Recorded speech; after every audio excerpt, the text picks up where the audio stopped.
मिजाज सही नहीं है, महलू मठाई तो दही नहीं है।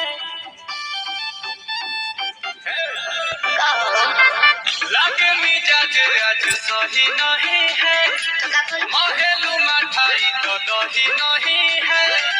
पानी में चीनी जैसे घोले राजा जी, घोले राजा जी। पानी में चीनी जैसे घोले राजा जी, घोले राजा जी। कमरिया गोले गोले, कमरिया गोले गोले, कमरिया गोले गोले गोले गोले डोले राजा जी। कमरिया गोले गोले गोले गोले डोले राजा जी। कमरिया गोले गोले गोले गोले डोले रानी जी। कमरिया गोले गोले गोले गोले डोले रानी जी।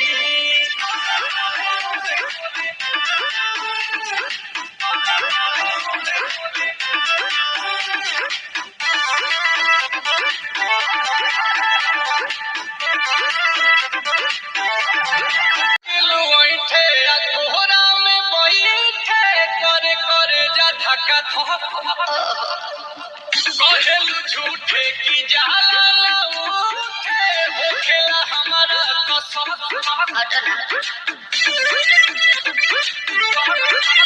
सुनो ना ये जी सैया, दवा हमरे जी सैया, फटाफट ला दो जाके ओ मेरे ले जी सैया।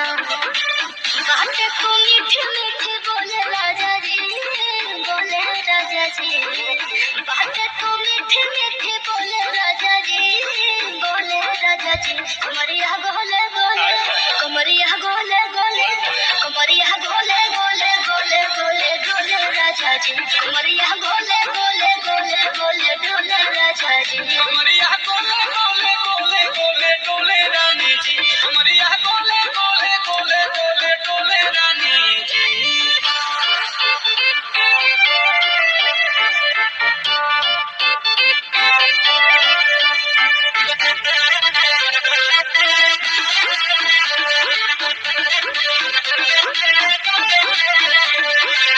एहो हसीना इशारों के बिना, सीना से जालुआ के शॉट होला ए रानी गरम जवानी, पानी पिए लुगाटा कट।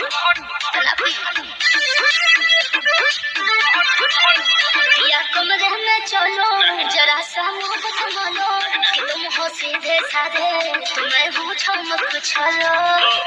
आओ दादा तो होले होले राजा जी, होले राजा जी।